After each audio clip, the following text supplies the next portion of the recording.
Hello friends, welcome to the political philosopher.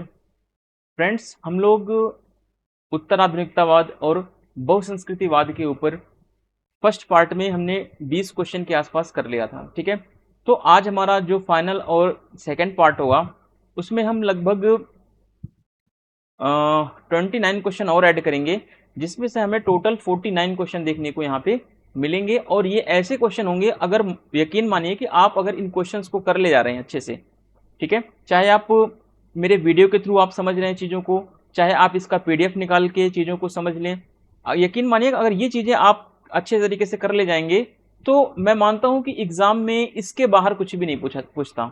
और इतनी चीज़ें अगर आपकी तैयार हो गई तो आपके एग्जाम में 2 से 4 मार्क्स हमेशा फिक्स हो जाएंगे इस टॉपिक से। ठीक है, तो चलते हैं अपने क्वेश्चन की तरफ और देखते हैं हमारा आज का क्वेश्चन क्या है। ठीक है, बहुसंस्कृतिवाद के संदर्भ में सही कथन को पहचानना है। ठीक है, correct statement in the context of multiculturalism. तो देखते हैं, बहुसंस्कृतिवाद के उदय से पहले जिस समाज की रचना एक सार नहीं होती थी, उसमें विविध समूहों की स्थिति को समझने के लिए बहुलवाद के सिद्धांत का प्रयोग किया जाता था। ठीक है, इसमें यह बताया गया है पहले स्टेटमेंट में कि बहुसंस्कृतिवाद जब नहीं आया था तो उसके पहले हमें समाज की संरचना को समझने के लिए, समाज में अलग अलग समूहों को समझने के लिए हम किस पद्धति का प्रयोग करते थे, तो हम बहुलवाद का प्रयोग करते थे समाज में सारी संरचनाओं को देखने के लिए कि कौन सी संरचनाएं कैसी हैं कैसी नहीं हैं, कौन सी जातियां समाज में रह रही हैं, कौन से वर्ग रह रहे, कौन सी भाषा संप्रदाय, कैसे कैसे चीजें समाज में चल रही हैं। तो यानी समाज की विविधता को समझने के लिए अगर हम आसान भाषा में कहें तो बहुसंस्कृतिवाद से पहले समाज की विविधता को समझने के लिए हमारे पास क्या था, बहुलवाद था। ठीक है, हमारे पास क्या था, बहुलवाद था। ठीक है, ये चीजें आपको क्लियर करना है। तो ये आपका ऑप्शन नंबर 1 क्या है, स्टेटमेंट करेक्ट है। ठीक है, बहुसंस्कृतिवाद के पहले क्या था, समाज को समझने के लिए, समाज की विविधता को समझने के लिए हमारे पास बहुसंस्कृतिवाद था, सॉरी हमारे पास क्या था, बहुलवाद था। और बहुलवाद के माध्यम से ही हम समाज की विविधता को, समाज के आयाम को देखते थे। तो ये पहला स्टेटमेंट बिल्कुल सही है, क्योंकि बहुसंस्कृतिवाद जो है 1970 1960 के दशक से आया हुआ है। जैसे से ये उत्तराधुनिकतावाद की विचारधारा आई, उसी के साथ लगभग बहुसंस्कृतिवाद जैसे ही विचार भी उत्पन्न हुए। तो जब क्वेश्चन ये पूछा गया है कि जब बहुसंस्कृतिवाद नहीं था तो हम समाज में विविधताओं का अध्ययन कैसे करते थे, तो आंसर है हमारा बहुलवाद के माध्यम से। ठीक है, तो पहला स्टेटमेंट क्या है, बिल्कुल सही है। सेकंड स्टेटमेंट देखते हैं, बहुलवादी समाज को बहुत से बहुत बहुसांस्कृतिक समाज का आरंभिक रूप मान सकते हैं। बहुत से बहुत का मतलब है बहुत पहले से। ठीक है, तो हम यह कह सकते हैं कि जो बहुलवादी समाज है यह बहुसंस्कृतिक समाज का क्या है, आरंभिक स्वरूप है। यानी बहुसंस्कृतिवाद से पहले क्या आया हुआ है, बहुलवाद आया हुआ है। ठीक है, इनडायरेक्टली कहने का मतलब है कि बहुलवाद जब था तब बहुसंस्कृतिवाद नहीं था। ठीक है, तो ये चीजें आपको थोड़ी सी क्लियर करनी है, ये टिपिकल क्वेश्चन है थोड़े से यहाँ पे। तो बहुसांस्कृतिक समाज से पहले हमारे पास अध्ययन का तरीका क्या था, बहुलवाद था। हम बहुलवाद के माध्यम से ज्यादा से ज्यादा चीजों को, समाज में जो घटित होती थी घटनाएं, समाज के विविधताओं का अध्ययन हम बहुलवाद के माध्यम से करते थे। ठीक है, इतना क्लियर है। तो इस हिसाब से दोनों स्टेटमेंट क्या है, क्लियर है। तो 1 और 2 दोनों सही हैं, ऑप्शन नंबर सी आपका सही हो जाएगा। Before the rise of multiculturalism, the theory of pluralism was used to understand and situation of various groups in societies whose composition was not homogeneous. ठीक है, तो कहने का मतलब है कि बहुसंस्कृतिवाद जो है, बहुसंस्कृतिवाद के उदय से पहले, मल्टीकल्चरलिज्म के अराइज होने से पहले हम प्लूरलिज्म का प्रयोग करते आ रहे हैं, हम प्लूरलिज्म का प्रयोग करते आ रहे हैं अभी तक। ठीक है, इतना क्लियर है यहाँ पे। फिर सेकंड ऑप्शन देखते हैं, pluralistic society can be consider as a initial form of many multicultural society. तो ये भी करेक्ट फॉर्म है, क्योंकि प्लूरलिस्टिक अप्रोच जो था मल्टीकल्चरलिज्म के पहले आया हुआ है, और जब मल्टीकल्चरलिज्म नहीं था तब हम प्लूरिस्टिक अप्रोच का प्रयोग करके सोसाइटी का अध्ययन करते थे, समाज में डाइवर्सिटी का स्टडी करते थे। ठीक है, इस हिसाब से आपका दोनों स्टेटमेंट क्या है, सही हैं। थोड़े से क्वेश्चन टिपिकल हैं, लेकिन यकीन मानिए कि आप ये क्वेश्चन कर ले जाएंगे तो इससे बेहतरीन क्वेश्चन आपको जो है कहीं पे देखने को मिलेगा भी नहीं, और दूसरी बात ये एग्जाम में बहुत बेनिफिशियल होगा आपके लिए। चलिए दूसरा क्वेश्चन देखते हैं। बहुसांस्कृतिक समाज के संदर्भ में सही कथन का पहचान करना है हमें। Correct statement about the multi cultural society is, ठीक है, ऐसा समाज जिसमें विविध संस्कृतियों से जुड़े लोग एक साथ रहते हों, उस समाज को क्या बोला जाएगा, बहुसांस्कृतिक समाज या मल्टी कल्चरल सोसाइटी उसको हम बोल सकते हैं। ठीक है, ऐसा समाज जिसमें बहुत सारी संस्कृतियां एक साथ मिलकर के रहती हों, या बहुत सारे लोग ऐसे रहते हों जो अलग अलग संस्कृतियों का अनुसरण करते हैं। ठीक है, उस समाज को क्या बोलते हैं, बहुसांस्कृतिक समाज या मल्टी कल्चरल सोसाइटी बोलते हैं।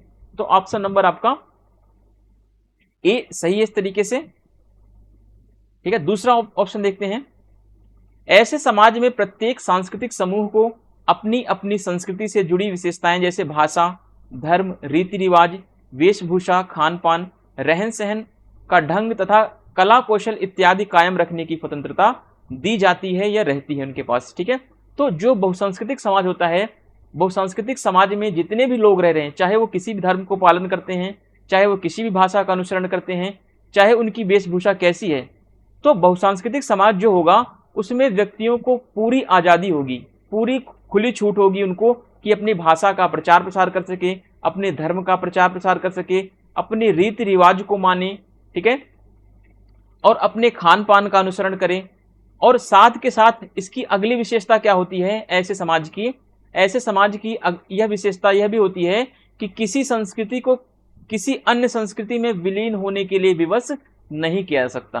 ठीक है, समाज में उस बहुत सारी संस्कृतियां होती हैं तो उसको बहुसांस्कृतिक समाज कहते हैं, लेकिन कोई भी संस्कृति एक दूसरे की संस्कृति को समाप्त करने की कोशिश नहीं कर सकता, या कोई भी संस्कृति जो है एक दूसरे को अपने में मिलाने की कोशिश नहीं कर सकती। ठीक है, यही क्या है, सांस्कृतिक समाज की या बहुसांस्कृतिक समाज की विविधता कहलाती है। तो तीनों ऑप्शन क्या है आपके, करेक्ट हैं। अगर भारत के संदर्भ में सोचें, जैसे कि भारत में जो अल्पसंख्यक लोग हैं, ठीक है, जो अल्पसंख्यक हैं, जो माइनॉरिटीज हैं, तो भारत में हिंदू क्या है, बहुसंख्यक हैं, मेजोरिटी में है। तो भारत के हिंदुओं को यह अधिकार नहीं है कि भारत के अल्पसंख्यकों को अपनी संस्कृति मानने के लिए विवश करें। ठीक है, भारत के अल्पसंख्यक जो हैं उनको यह छूट दी गई है कि वे अपनी संस्कृति, अपनी शिक्षा, अपनी भाषा, अपने धर्म का प्रचार प्रसार कर सकें। तो इसमें बहुसंख्यक वर्ग को यह अधिकार नहीं होता कि अल्पसंख्यकों को उनके विरुद्ध जो है किसी भी संस्कृति को मानने के लिए विवश कर सकें। तो ये बहुसांस्कृतिक समाज की विशेषता नहीं होती है, बल्कि ऊपर के जो तीन स्टेटमेंट हैं ये क्या होता है, यह बहुसांस्कृतिक समाज की विशेषता है। तो इस तरीके से आप क्वेश्चन को प्रैक्टिस में लगाएं और बेहतर तरीके से समझने के लिए हमारे साथ जुड़े रहें अंत तक। चलिए देखते हैं, a society in which people from different cultures live together. ठीक है, डिफरेंट कल्चर के लोग जब एक साथ रहते हैं तो उस सोसाइटी को क्या बोला जाता है, मल्टी कल्चरल सोसाइटी बोला जाता है। तो बिल्कुल करेक्ट ऑप्शन है। ठीक है, दूसरा ऑप्शन देखते हैं, in such a society each cultural group is free to maintain its cultural characteristics such as language, religion, customs, dress, food, style, art and skills. ठीक है, ऐसी सोसाइटी में जो भी कल्चरल ग्रुप्स रहते हैं, जितने भी कल्चरल ग्रुप्स हैं, उनको अपने कल्चर को मेंटेन करने के लिए पूरी छूट होती है, पूरी फ्रीडम होती है, चाहे उनका कल्चर भाषा से जुड़ा हो, चाहे रिलीजियन से जुड़ा हो, चाहे कस्ट्यूम से जुड़ा हो, ठीक है, चाहे ड्रेसेस से हो, चाहे कैसे भी किसी भी टाइप्स का कल्चर हो उनका, उनको पूरी आज़ादी होती है, पूरी फ्रीडम होती है कि वे अपने कल्चर को प्रमोट करें, अपने कल्चर को प्रोटेक्ट करें। ठीक है, तो इसको क्या बोलते हैं, मल्टी कल्चरल सोसाइटी की ये कैरेक्टरिस्टिक्स होते हैं, ये विशेषताएं होती हैं। तीसरा ऑप्शन देखते हैं, no culture is forced to merge with the another culture. ठीक है, तो मल्टी कल्चरल सोसाइटी की एक विशेषता और होती है कि कोई भी कल्चर किसी दूसरी कल्चर को फोर्सफुली मर्ज करने के लिए विवश नहीं कर सकती है। तो ये तीनों ऑप्शन क्या है आपके, सही है। 1, 2 एंड 3 आर द करेक्ट। उम्मीद करता हूं कि क्वेश्चन आपको जरूर पसंद आएंगे। ठीक है, ये आपके एग्जाम से पहले अगर आप ये क्वेश्चन इतना लगा के जाते हैं तो आप इस टॉपिक से बिल्कुल फ्री होके जाइए कि आपको इस टॉपिक को नहीं पढ़ के जाना है अब। ठीक है, 23 नंबर क्वेश्चन देखते हैं, उत्तर आधुनिकतावाद के बारे में कौन कौन सा कथन सही है। ठीक है, correct statement about the post modernism. चलिए पहला स्टेटमेंट देखते हैं, उत्तर आधुनिकतावाद की दृष्टि में किसी भी समुदाय में प्रचलित मूल्यों और मान्यताओं को किसी दूसरे समुदाय से जुड़े मूल्य और मान्यताओं से उत्कृष्ट या निकृष्ट मानना युक्त नहीं होगा। तो बिल्कुल सही स्टेटमेंट है।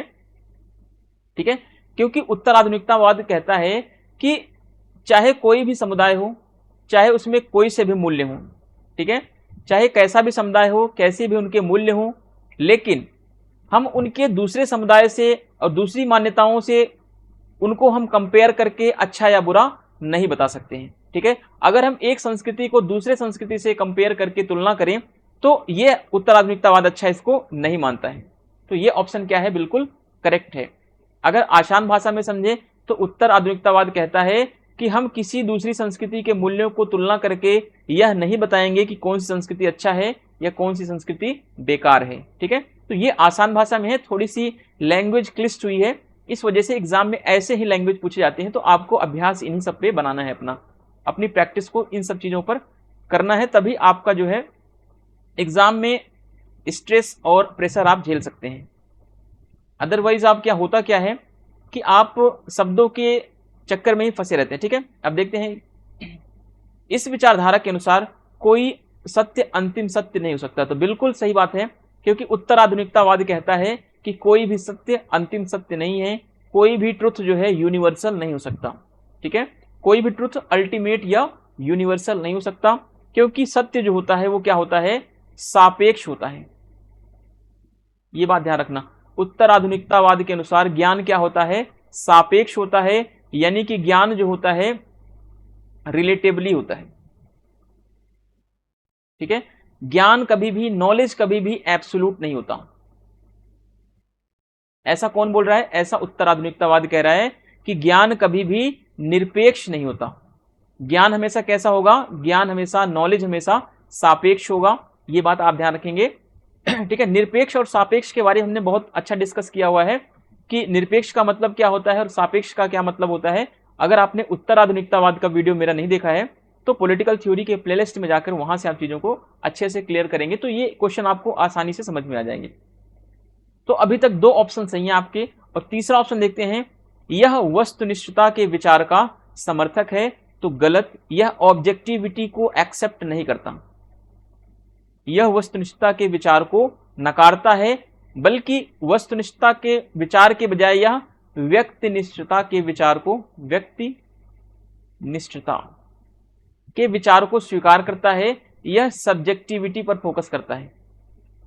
ठीक है, यह ऑब्जेक्टिविटी को क्या करता है, नकारता है। तो इस हिसाब से यह ऑप्शन नंबर 3 गलत हो जाएगा। तो 1 और 2 ऑप्शन सही होंगे आपके, ऑप्शन नंबर ए। ठीक है, केवल 1 और 2 सही।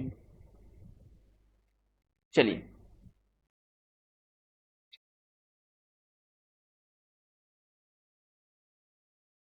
in the view of postmodernism, it would not be reasonable to consider the value and beliefs prevalent in any community as superior or inferior. ठीक है, वैल्यूज और beliefs associated with the any other community.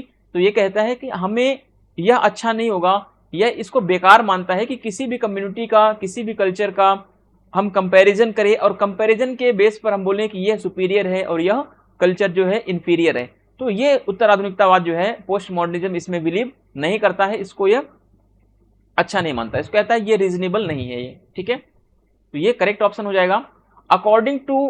ठीक है, ये यहां पे तीसरा आप स्टेटमेंट करेंगे, according to this ideology no truth can be ultimate truth. ठीक है, कोई भी ट्रुथ अल्टीमेट नहीं हो सकता। ये कह रहा है कि कोई भी ज्ञान या कोई भी सत्य जो है वो अल्टीमेट या एब्सोल्यूट नहीं हो सकता। ये चीज आप ध्यान रखेंगे। ये हर चीज का क्या करता है, उत्तर आधुनिकतावाद या पोस्ट मॉडर्निज्म हर चीज का डीकंस्ट्रक्शन करता है, डीकंस्ट्रक्ट करता है, हर चीज का ये विखंडन करता है, हर चीज पर ये क्वेश्चन उठाता है। ठीक है, ये किसी भी चीज को अंतिम सत्य नहीं मानता, किसी भी वस्तु को, किसी भी ज्ञान को, किसी भी नॉलेज को ये एब्सोल्यूट नहीं मानता। ये बात आप ध्यान में रखेंगे, ठीक है। It supports the idea of objectivity, तो ये ऑब्जेक्टिविटी का सपोर्ट नहीं बल्कि विरोध करता है, ओपोनेंट करता है, ये सपोर्ट करता है केवल और केवल सब्जेक्टिविटी का, ठीक है। इतना आपको क्लियर होना चाहिए। इस हिसाब से आपका ऑप्शन नंबर ए सही है, 1 और 2 आर करेक्ट।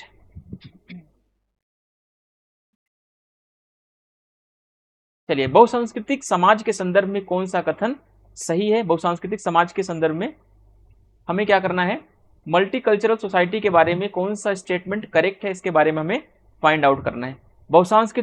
बहुसंस्कृतिवाद किसी समुदाय के भीतर विभिन्न संस्कृतियों को फलने फूलने और एक दूसरे के प्रति सम्मान की भावना विकसित करने की प्रेरणा देता है, तो इसी को बहुसंस्कृतिवाद कहा जाता है। बहुसंस्कृतिवाद एक ऐसा विचार है जिसमें अनेक संप्रदायों को, अनेक समूहों को एक साथ लेकर चलने की बात करता है, और उन अनेक संप्रदायों को, उन अनेक समूहों को इतनी स्वतंत्रता होती है कि वे अपने विचारों को, अपनी संस्कृतियों को बढ़ा सके, उनके प्रति सम्मान कर सके। तो बिल्कुल करेक्ट ऑप्शन है ये, बहुसंस्कृतिवाद के संदर्भ में पहला ऑप्शन बिल्कुल सही है। जोसेफ राज ने मल्टीकल्चरलिज्म अ लिबरल पर्सपेक्टिव के अंतर्गत तर्क दिया है कि व्यक्ति की स्वायत्तता के लिए यह जरूरी है कि उसे अपनी संस्कृति के साथ जुड़ने का अवसर मिलना चाहिए, ठीक है। अगर आप अपनी संस्कृति से नहीं जुड़ेंगे तो आप कहीं ना कहीं अपनी स्वायत्तता को खो देंगे, ठीक है। तो मल्टीकल्चरलिज्म जो बोलता है, या बहुसंस्कृतिवाद जो कहता है कि हर व्यक्ति को अपनी संस्कृति से जुड़ने का अधिकार है, ठीक है। इस अधिकार को कोई भी नहीं छीन सकता और ना ही इसे छीना जाना चाहिए। तो ये मल्टीकल्चरलिज्म का पर्सपेक्टिव है, ये दृष्टिकोण है। अब थोड़ा सा आपको कल किसी स्टूडेंट ने कमेंट किया था कि जोसेफ राज के बारे में, ठीक है, ये उदारवादी विचारक हैं। तो जितने भी उदारवादी विचारक होते हैं मोस्टली वो मल्टीकल्चरलिज्म को सपोर्ट करते हैं, लिबर्टी को सपोर्ट करते हैं, फ्रीडम को सपोर्ट करते हैं, ठीक है। चाहे वो लिबर्टी रिलीजन में हो, चाहे वो लिबर्टी जो है उनका किसी अन्य फील्ड में हो, चाहे धार्मिक मामलों में स्वतंत्रता हो, चाहे आर्थिक मामले में हो, चाहे सांस्कृतिक मामले में हो, ठीक है। हर मामले में स्वतंत्रता का समर्थन कौन करता है, उदारवाद करते हैं। तो उदारवादी विचारक जोसेफ राज है। तो जोसेफ राज ने भी क्या किया है कि समाज में जितने भी संस्कृतियां हैं, जितने भी वर्ग हैं, जितनी भी भाषाएं हैं, जितने भी लोग हैं, उन सबको अपनी संस्कृति के साथ जुड़ने का अवसर मिलना चाहिए। यही तो वास्तविक स्वतंत्रता है और यही क्या है, बहुसंस्कृतिवाद का लक्षण भी है।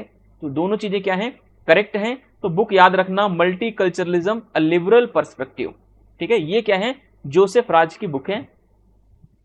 तो दोनों ऑप्शन क्या है आपके, सही होते हैं।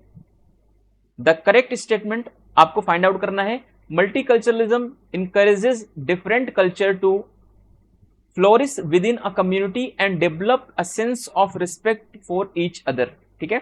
तो मल्टीकल्चरलिज्म क्या करता है, इनकरेज करता है, डिफरेंट कल्चर्स को प्रमोट करता है, और डिफरेंट कल्चर्स के साथ साथ डिफरेंट कम्युनिटीज को डेवलपमेंट या फिर उनके डेवलपमेंट में या फिर डेवलपमेंट के तरीके में रिस्पेक्ट भी करता है कि हर संस्कृति को, हर कल्चर को अपना डेवलपमेंट करने का पूरा प्रॉपर राइट है, और इस राइट का वो रिस्पेक्ट भी करता है, ठीक है। तो पहला स्टेटमेंट क्या है, करेक्ट है।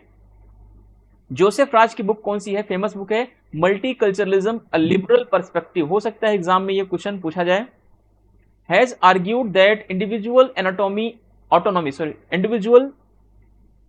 autonomy requires that he should have the opportunity to connect with his own culture, ठीक है। तो जोसेफ राज कह रहे हैं कि अपनी पुस्तक मल्टीकल्चरलिज्म लिबरल पर्सपेक्टिव में बोल रहे हैं कि जितने भी हमारी सोसाइटी में कल्चर हैं, जितने भी पीपल्स रहते हैं, या जितने भी कम्युनिटीज रहती हैं, उन सबको यह राइट है कि वो अपनी कल्चर से जुड़े, प्रॉपर तरीके से अपने कल्चर को समझें, तभी तो वास्तविक रूप में हम मल्टीकल्चरल सोसाइटी डेवलप कर पाएंगे। अगर हम एक ही समाज में एक समाज में हम मान लीजिए रह रहे हैं, इंडिया में रह रहे हैं, क्या इंडिया में एक ही कल्चर है, हिंदू कल्चर है या मुस्लिम कल्चर? इंडिया में हजारों कल्चर हैं, ठीक है। तो हजारों कल्चर है, तो हजारों कल्चर अपने आप में क्या है, ऑटोनॉमी है, उनके पास स्वायत्तता है, उनके पास स्वतंत्रता है, वे अपने कल्चर को आगे बढ़ा सकते हैं, अपनी संस्कृति का प्रचार प्रसार कर सकते हैं। तो यही तो वास्तविक रूप में यही क्या है, यही तो मल्टीकल्चरल सोसाइटी है, यही तो बहुसांस्कृतिक समाज कहलाता है। तो इस हिसाब से आपका दोनों ऑप्शन क्या होता है, सही होता है, ठीक है।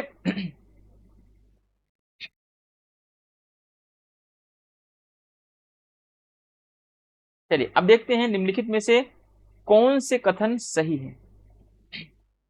ठीक है, सही कथन की हमें पहचान करना है। चलिए 1 2 3 कथन है हमारे। पहला स्टेटमेंट देखते हैं, किमलिका ने प्रतिबिंबात्मक, ठीक है, प्रतिबिंबात्मक प्रतिनिधित्व का सिद्धांत प्रस्तुत किया है। लास्ट वाली वीडियो में हमने ये सब चीजें देख ली थी कि बिल किमलिका ने कौन सा सिद्धांत दिया है, प्रतिबिंबात्मक सिद्धांत। ठीक है, अब प्रतिबिंबात्मक सिद्धांत क्या होता है कि समाज में जितने भी कल्चर, जितनी भी ट्रेडिशंस, जितने भी धार्मिक समुदाय, अल्पसंख्यक समुदाय या जितने भी लोग रहते हैं, उन सबको अपना प्रतिनिधित्व करने का अधिकार है, अपना प्रतिनिधित्व चुनने का अधिकार है। ठीक है, तो ये बिल्कुल सही है। बिल किमलिका ने प्रतिबिंबात्मक प्रतिनिधित्व का सिद्धांत दिया है, आपको इसको याद रखना है। रिफ्लेक्टिव रिप्रेजेंटेशन का कॉन्सेप्ट किससे जुड़ा हुआ है, बिल किमलिका से जुड़ा हुआ है। अब देखिए प्रतिबिंबात्मक जो थियरी है, ये प्रतिबिंबात्मक जो प्रतिनिधित्व का सिद्धांत है, ये क्या कहता है, इस सिद्धांत के अनुसार विभिन्न सांस्कृतिक और सजातीय समूहों को अपने अपने समूह के सदस्यों के माध्यम से विधानमंडल में प्रतिनिधित्व दिया जाना चाहिए। ठीक है, आज हमारे देश में क्या है, आज चाहे वो मुस्लिम कास्ट हो, चाहे वो हिंदू हो, चाहे वो सिख हो, ईसाई हो ना, जितनी भी हमारे समाज में संस्कृतियां हैं, जितने भी हमारे समाज में कम्युनिटीज हैं, सबको रिप्रेजेंटेशन का मौका मिला है कि नहीं मिला है, सबको मिला हुआ है। तो यही क्या है, यही तो वास्तविक रूप में प्रतिबिंबात्मक प्रतिनिधित्व है। यही तो वास्तविक रूप में हम कह सकते हैं कि मल्टीकल्चरल सोसाइटी है। ठीक है, तो ये जो प्रतिबिंबात्मक प्रतिनिधित्व का सिद्धांत है, यह कहता है कि अलग अलग समूह जो होते हैं, अलग अलग संस्कृतियां जो होती हैं, उनको अपने अपने सदस्यों के हिसाब से क्या करना चाहिए, उनको प्रतिनिधित्व का मौका मिलना चाहिए। यही क्या है, यही प्रतिबिंबात्मक प्रतिनिधित्व का सिद्धांत कहलाता है। लेकिन अब यहां पे क्वेश्चन क्या उठता है कि क्या प्रतिबिंबात्मक सिद्धांत जो है सबको दिया जाना चाहिए? अगर हर क्षेत्र में प्रतिबिंबात्मक सिद्धांत का कॉन्सेप्ट हम लागू कर दें तो इससे क्या होगा, इससे समाज में बहुत सारी मांगे उठेंगी, चाहे वो राजनीतिक क्षेत्र में हो, चाहे वो सामाजिक क्षेत्र में हो, चाहे आर्थिक क्षेत्र में हो। ठीक है, तो इसीलिए बिल किमलिका ने कहा कि हम कुछ एरिया डिसाइड करेंगे, कुछ क्राइटेरिया डिसाइड करेंगे जिसमें हम प्रतिबिंबात्मक सिद्धांत को लागू करेंगे।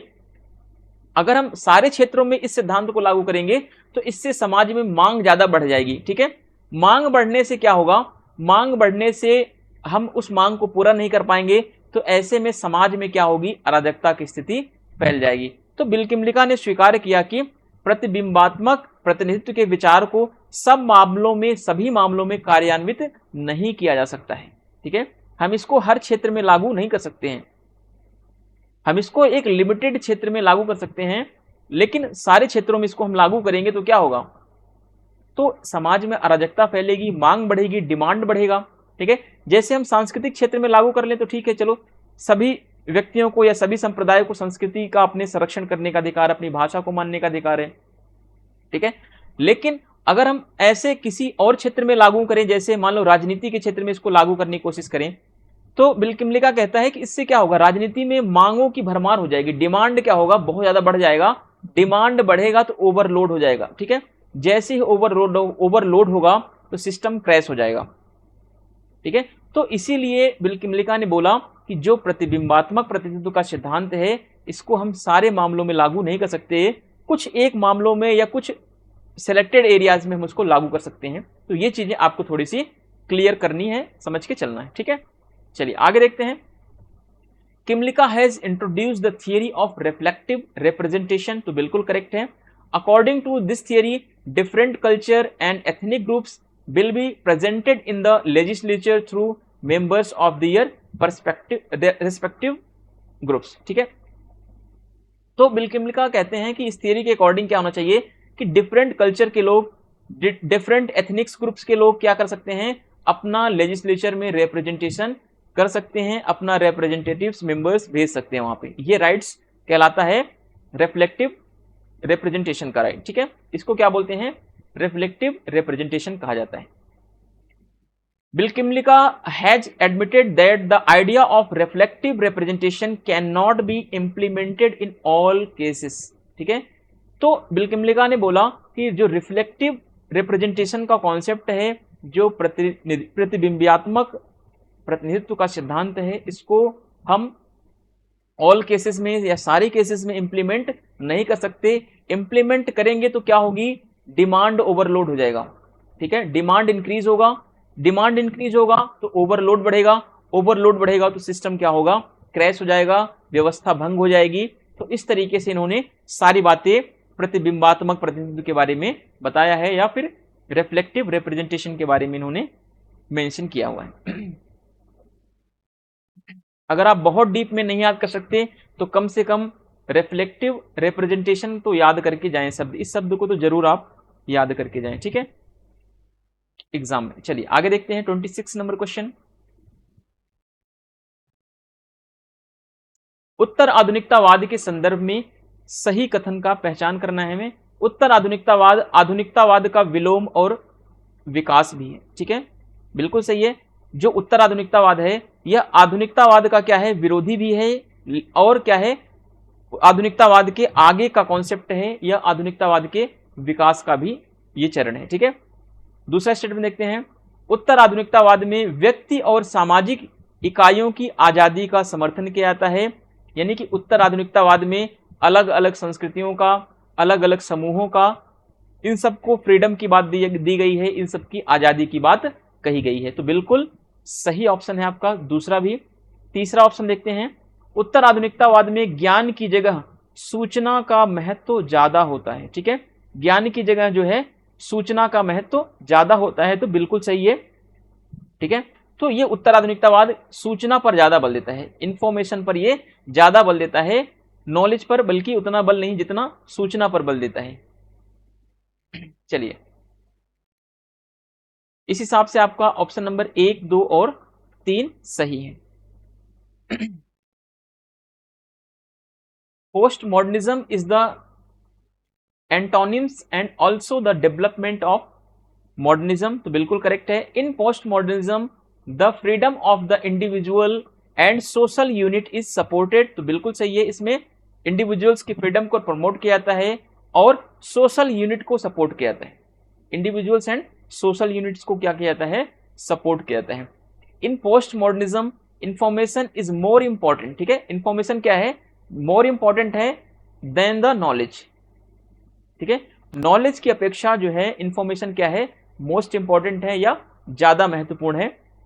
तो इस हिसाब से 1, 2 एंड 3 ऑप्शन आपके सही हो जाएंगे। निम्नलिखित में से कौन सा सिद्धांत उत्तर आधुनिक विश्लेषण का रूप है, तो इसमें से आपको ध्यान रखना है क्वीर सिद्धांत। ठीक है, which of the following theory is form of post modernism analysis, post modern analysis, तो क्वीर थियरी। ठीक है, क्वीर थियरी क्या है, क्वीर थियरी बेसिकली उत्तर आधुनिकतावाद के विश्लेषण का ही एक रूप है। क्या है ये, उत्तर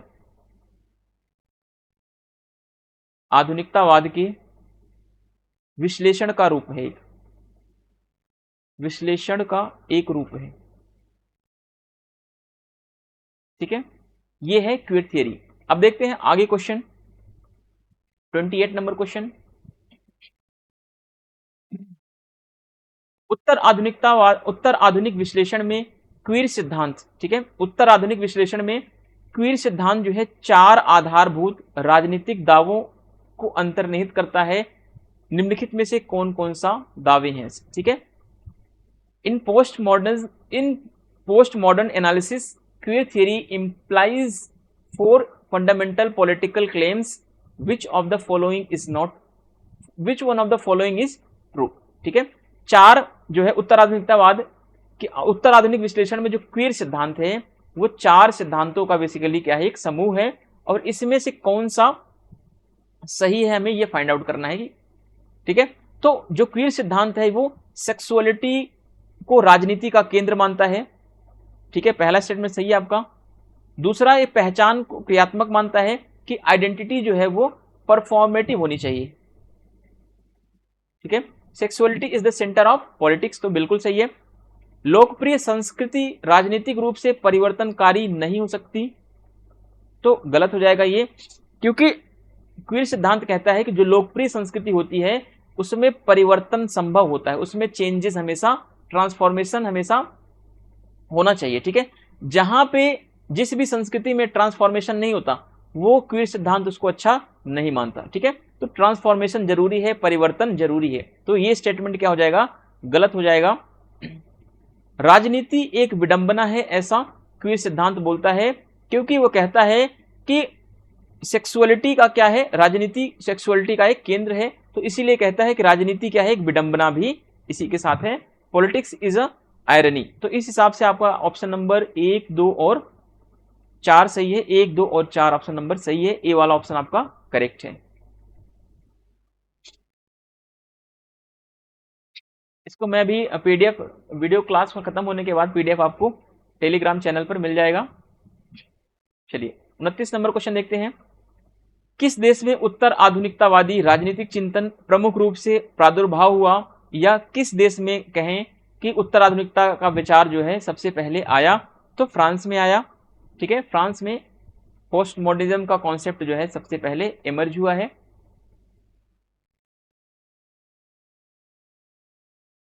निम्नलिखित में से कौन ओरिजिन्स ऑफ पोस्ट मॉडर्निटी, ठीक है, ओरिजिन्स ऑफ पोस्ट मॉडर्निटी नामक पुस्तक का लेखक है? Who among the following is author of the book origins of post modernity, ठीक है। तो ये पेरी एंडरसन है। पेरी एंडरसन आप करेक्ट कर लीजिए इसमें से। देखिए कुछ क्वेश्चन इसमें इजी ऐड किया हूं, जिससे कि आपको ये ना लगे कि बहुत ज्यादा टफेस्ट क्वेश्चन सर ने ऐड कर दिया और आप बोर फील महसूस करें, ठीक है। तो आपको थोड़ा सा खुश करने के लिए आप लोगों को इसमें थोड़ा सा आसान क्वेश्चन का भी समावेश किया गया है। चलिए 31 नंबर क्वेश्चन देखते हैं। फिर उत्तराधुनिकतावाद के बारे में आपको पूरा यहाँ पे उत्तराधुनिकतावाद से ही क्वेश्चन मिलेगा, ठीक है। ये कोई मॉड्यूल नहीं है, ये बिल्कुल अपने बुक से बनाया हुआ क्वेश्चन है, जो कि एग्जाम में आने के चांसेस बहुत ज्यादा होते हैं। चलिए, the correct statement in the context of post modernism, ठीक है। अब यहाँ पे अगर आपने कॉन्सेप्ट सीख लिया ये सारे, तो पोस्ट मॉडर्निज्म से कहीं भी क्वेश्चन आएगा, कैसा भी क्वेश्चन होगा, आप उसको आसानी से कर ले जाओगे। आधुनिकतावाद से अलग उत्तर आधुनिकतावाद विवेक की भी सीमा निर्धारित करता है, ठीक है। उत्तर आधुनिकतावाद क्या कहता है कि हर मनुष्य की विवेक की एक सीमा होती है, हर मनुष्य के ज्ञान की एक सीमा होती है, ठीक है। तो ये किसी भी अंतिम सत्य को इसलिए नहीं मानता क्योंकि कहता है कि आज जो चीजें सत्य है, हो सकता है वो मनुष्य के ज्ञान के लिमिट के कारण हो, आने वाले टाइम में उस पर दूसरा कुछ रिसर्च हो तो वो सत्य क्या हो, टूट जाए। तो इसीलिए उत्तर आधुनिकतावादी कहते हैं कि मनुष्य के विवेक की एक सीमा होती है, मनुष्य के ज्ञान की एक सीमा होती है, इसीलिए कोई भी सत्य अंतिम सत्य नहीं हो सकता, कोई भी ट्रुथ जो है एब्सोल्यूट ट्रुथ नहीं हो सकता। तो ये चीज आपको करेक्ट करना है। पहला ऑप्शन आपका बिल्कुल सही है। दूसरा ऑप्शन देखते हैं, उत्तर आधुनिकतावाद बहुलवाद को स्वीकृति प्रदान करता है, बिल्कुल सही है, क्योंकि उत्तर आधुनिकतावाद कहता है कि देखो जब उत्तर आधुनिकतावाद नहीं था, जब पोस्ट मॉडर्निज्म नहीं था, तो उसके पहले समाज में क्या था, बहुलवाद था, ठीक है। तो उत्तर आधुनिकतावाद क्या कहता है, बहुलवाद को स्वीकृति करता है, यह अलग अलग चीजों का विखंडन करता है, यह समग्रता का विरोध करता है, ठीक। किसका विरोध करता है, ये समग्रता का विरोध करता है और बहुलवाद का समर्थन करता है। तो ये चीज आपको थोड़ा सा समझना है। अब यहां पे क्वेश्चन आ जाता है, जैसे उत्तर आधुनिकतावाद समग्रता को स्वीकृति प्रदान करता है, तो समग्रता का विरोध करता है, ठीक है, एकीकृत का विरोध करता है, यूनिटी का विरोध करता है, यह प्लूरलिज्म को सपोर्ट करता है, यह विखंडन को सपोर्ट करता है, यह हर चीज को शंका के दृष्टि से देखता है, नए नए लेंसों से हर चीज को देखता है, हर चीज पर यह संदेह व्यक्त करता है, किसी भी चीज को यह अंतिम सत्य नहीं मानता है। तो यह बहुलवाद पर बल देता है, बहुलवाद को स्वीकृति प्रदान करता है। यह चीज आपको थोड़ा सा करेक्ट करके चलना है, समझ के चलना है। चलिए दूसरा ऑप्शन भी सही है। तीसरा ऑप्शन देखते हैं, उत्तर आधुनिकतावाद अधिव्याख्यानों या मेटा नैरेटिव्स की आलोचना करता है, तो बिल्कुल सही है, यह मेटा नैरेटिव्स, ठीक है, ग्रैंड थियरी, इन सब की क्या करता है, ये आलोचना करता है। जातक कथाएं, जो पौराणिक कथाएं हैं, इन सब की क्या करता है, ये आलोचना करता है, ठीक है। इसी को अधि आख्यान या मेटा नैरेटिव्स कहते हैं।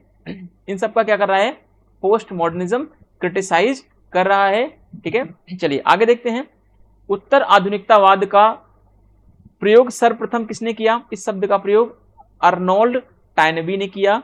तो ये भी ऑप्शन आपका सही है। तो इस हिसाब से आपके चारों ऑप्शन सही होते हैं। ऑप्शन नंबर डी उपरोक्त सभी सही हैं।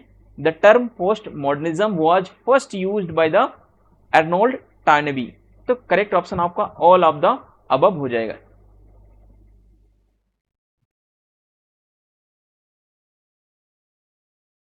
चलिए आगे देखते हैं।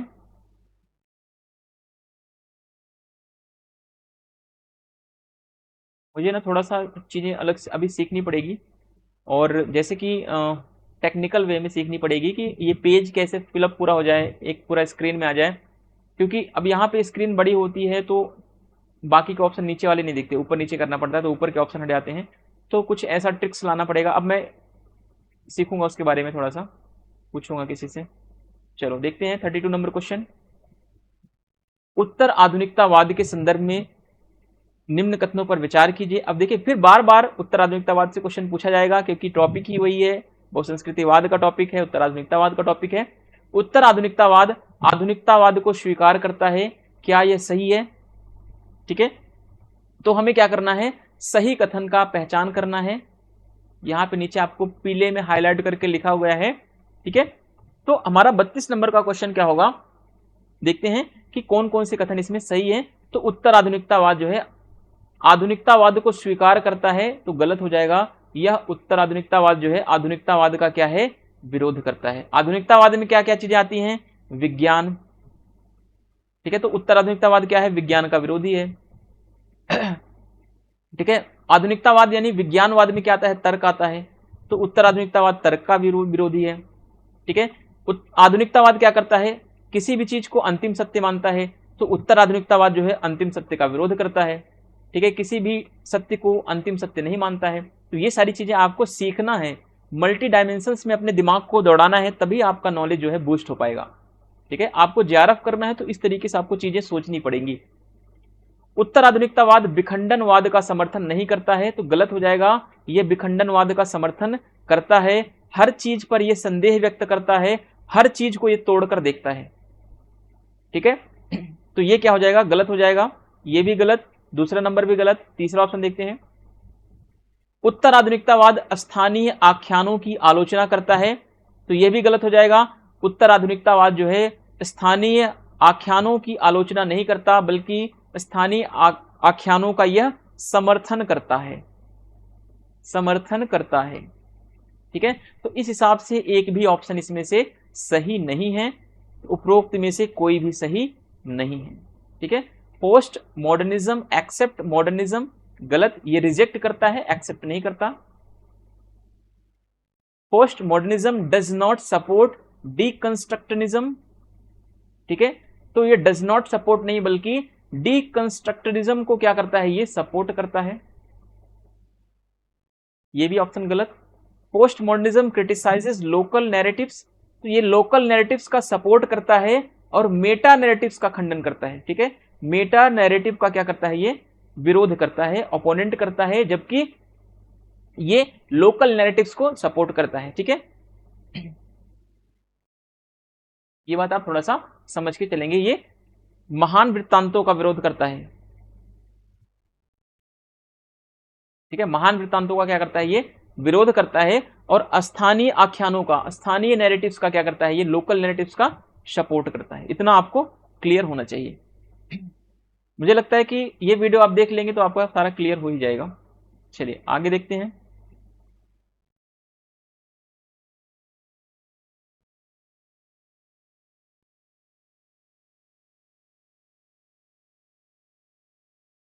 Question number 33। फिर उत्तर आधुनिकतावाद के संदर्भ में क्वेश्चन है कि कौन सा कथन सही है। ठीक है, करेक्ट स्टेटमेंट हमें फाइंड आउट करना है। चलिए देखते हैं।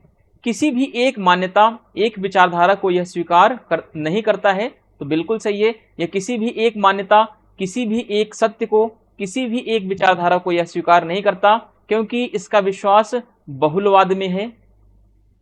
ये अलग अलग विचारधाराओं को स्वीकार करता है। ये हर चीज का क्या करता है? खंडन करता है, डिकंस्ट्रक्टिविज्म करता है ये। ये किसी भी एक विचारधारा को, एक मान्यता को स्वीकार नहीं करता है, तो बिल्कुल सही है।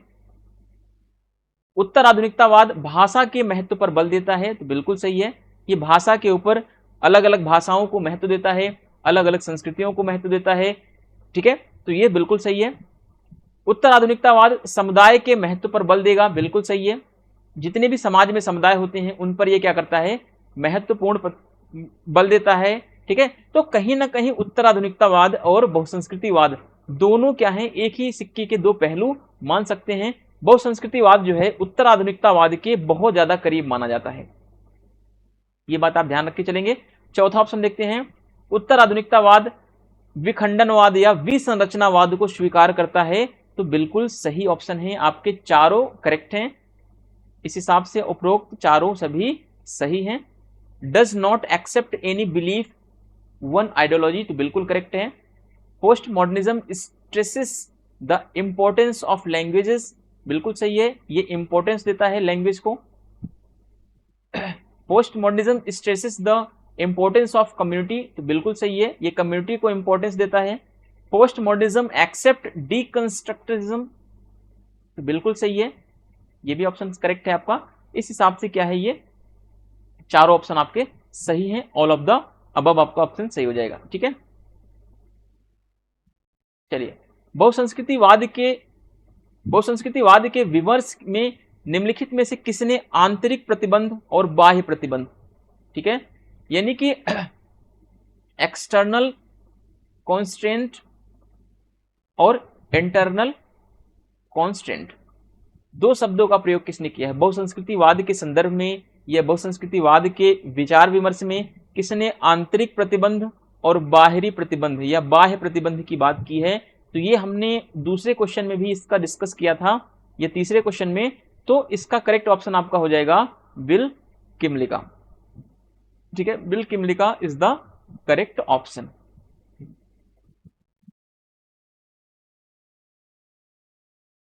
निम्नलिखित में से कौन उत्तर आधुनिक चिंतक है या विचारक है।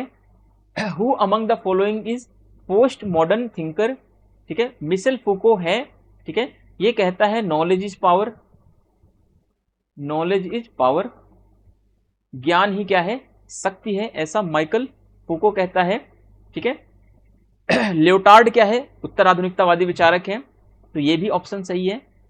रॉल्स नहीं होगा, समतावादी विचारक है, उदार समतावादी,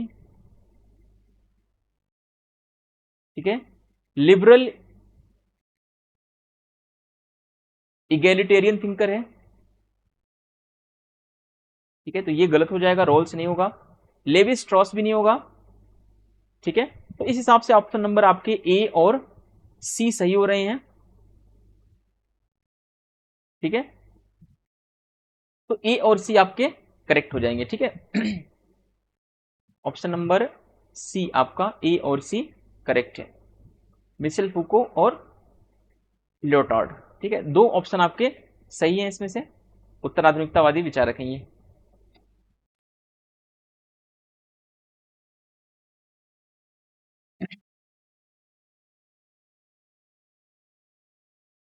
चलिए देखते हैं कि अगला क्वेश्चन हमारा, कौन सा एक उत्तर आधुनिकतावाद का आधारभूत या बेसिक लक्षण नहीं है, या कह लें मूलभूत लक्षण नहीं है। विच one of the following is not fundamental feature of post modernism, ठीक है, तो हमें यह पता करना है कि कौन सा इसमें से एक ऐसा है जो पोस्ट मॉडर्निज्म या उत्तर आधुनिकतावाद से जुड़ा हुआ नहीं है।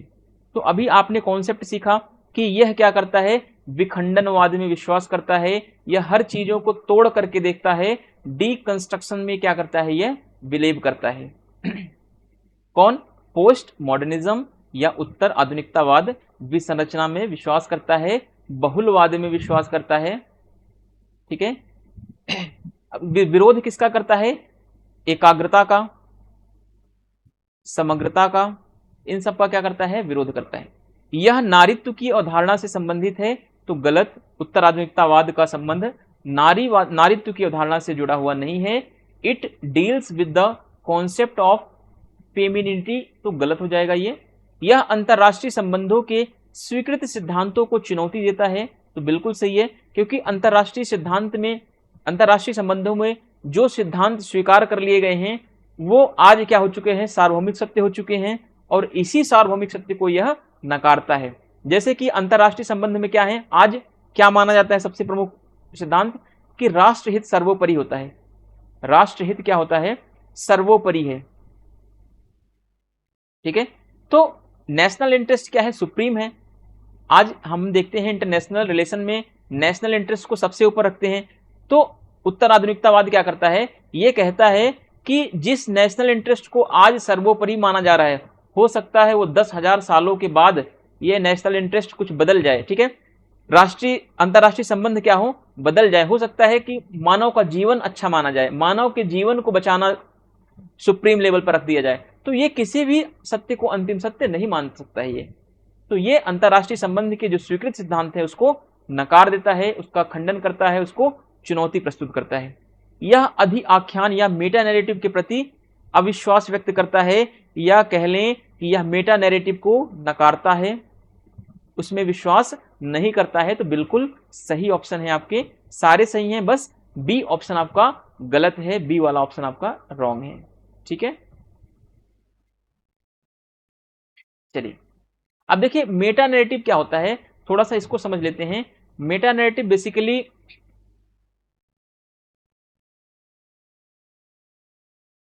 ठीक है, यहां पे देखते हैं मेटा नैरेटिव के बारे में थोड़ा समझते हैं यहाँ पे।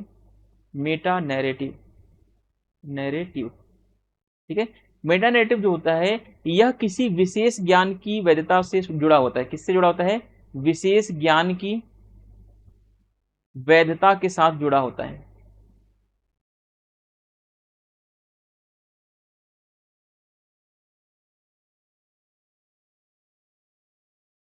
इसको बोलते हैं मेटा नैरेटिव।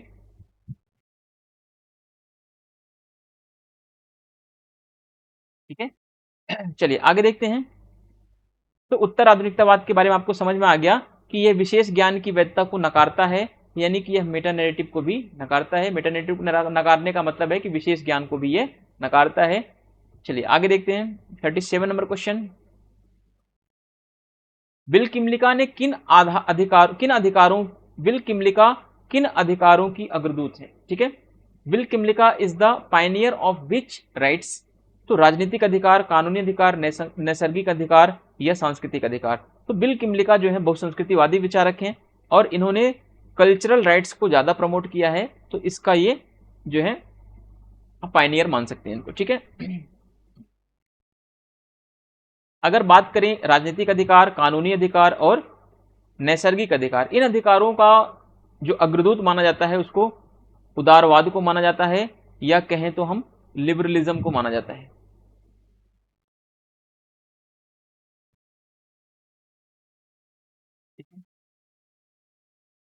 पेन खराब हो चुका है इसलिए राइटिंग सही नहीं बनती। ठीक है, चलो निम्नलिखित में से कौन सा एक उत्तर आधुनिकतावाद के संबंध में गलत है या असंगत है, इसको थोड़ा सा आइडेंटिफाई करना है। विच one of the following is inconsistent with the respect of post modernism. तो ज्ञान के स्थान पर उपभोक्ता को प्रधान मानता है, ये समग्रता का विखंडन करता है।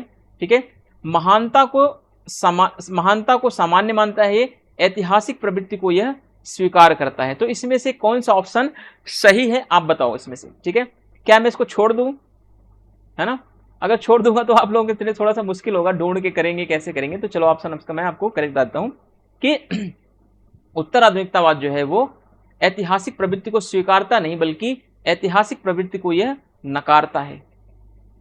ठीक है, यह महानता को सामान्य बताता है, बिल्कुल सही है। समग्रता का विखंडन करता है, मेटा नैरेटिव्स का विखंडन करता है। ठीक है, और ज्ञान के स्थान पर किसको महत्वपूर्ण स्थान देता है, उपभोग प्रधान को, ये कंजप्शन को ये मोस्ट इंपॉर्टेंट मानता है रेदर देन नॉलेज।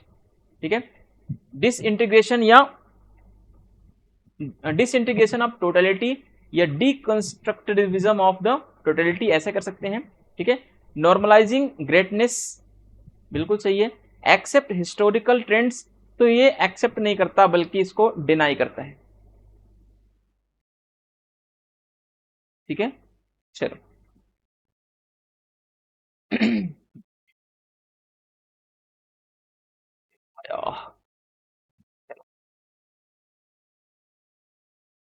उत्तर आधुनिकतावाद के संदर्भ में फिर सही कथनों की पहचान करनी है, यानी कि आप आज उत्तर आधुनिकतावाद के इतने क्वेश्चन कर लेंगे जीवन में, फिर आप उत्तर आधुनिकतावाद के बारे में आपको इतनी ज्यादा जरूरत नहीं पड़ेगी कभी इसको पढ़ने के लिए, क्योंकि आज ही आपका सारा टेस्ट, सारा लेवल आपकी यहाँ पे निकाल दिया जाएगा। ठीक है, चलो। उत्तर आधुनिकतावाद की धारणा विभेद और सापेक्षता पर आधारित सत्य को सेलिब्रेट करता है। ठीक है, तो बिल्कुल सही है। उत्तर आधुनिकतावाद जो है सापेक्षता पर बल देता है, निरपेक्षता पर नहीं। उत्तर आधुनिकतावाद निरपेक्षता का क्या करता है, विरोध करता है। ठीक है, उत्तर आधुनिकतावाद किसको सपोर्ट करता है, रिलेटिविटी को सपोर्ट करता है। ठीक है, रिलेटिविटी को सपोर्ट करता है। और नेग्लेक्ट किसको करता है, विरोध किसका करता है, एब्सोल्यूटिज्म का।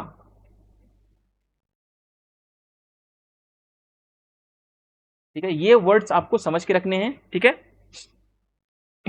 ये विभेद पर बल देता है और ये किस पर बल देता है, डिफरेंस चीजों पर प्रमोट करता है, डिफरेंस पर ये फोकस करता है। अब ये कहता है कि जो सापेक्षता के आधार पर सत्य होगा वही सत्य सेलिब्रेट करूंगा मैं, अदरवाइज हम निरपेक्ष सत्य को या एब्सोल्यूट ट्रुथ को मैं नहीं मानूंगा। ये उत्तर आधुनिकतावाद कहता है कि जो सापेक्ष सत्य होगा उसी को माना जाएगा। सापेक्ष सत्य का मतलब है कि अलग अलग परिस्थितियों में अलग अलग विचार जो हैं अलग अलग महत्व के हो सकते हैं। ठीक है, उत्तर आधुनिकतावाद जो है सापेक्षता को स्वीकार करता है, तो बिल्कुल सही है। Post modernism accept relativity. ठीक है, तो यह सापेक्षता को स्वीकार करता है और निरपेक्षता को, एब्सोल्यूटिज्म को क्या करता है, ये नकारता है। और निरपेक्षता को नकारता है और सापेक्षता को यह स्वीकार करता है। ठीक है, उत्तर आधुनिकतावाद निरपेक्षता को नकारता है, तो बिल्कुल सही है, सापेक्षता को स्वीकार करता है। इस हिसाब से आपके तीनों ऑप्शन सही हैं।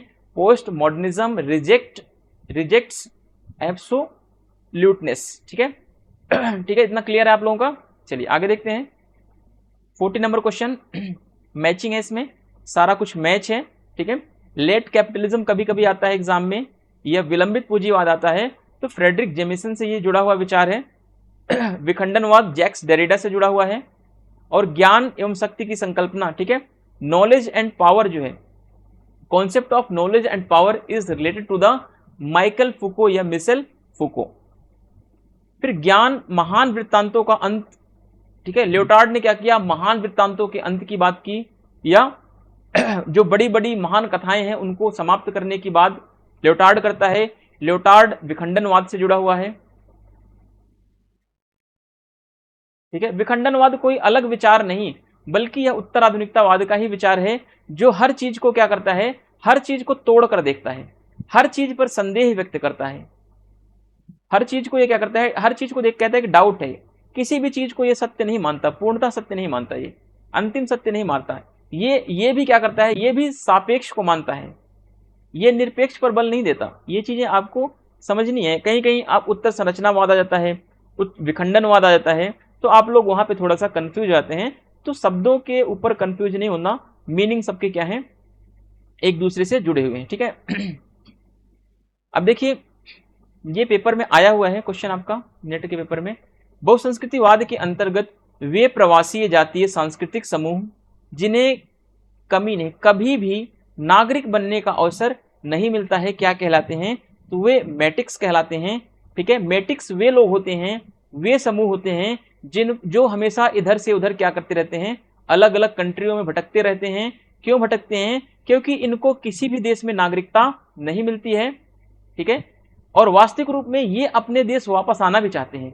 ठीक है, ये अपने देश या अपने मूल देश में वापस आना चाहते हैं।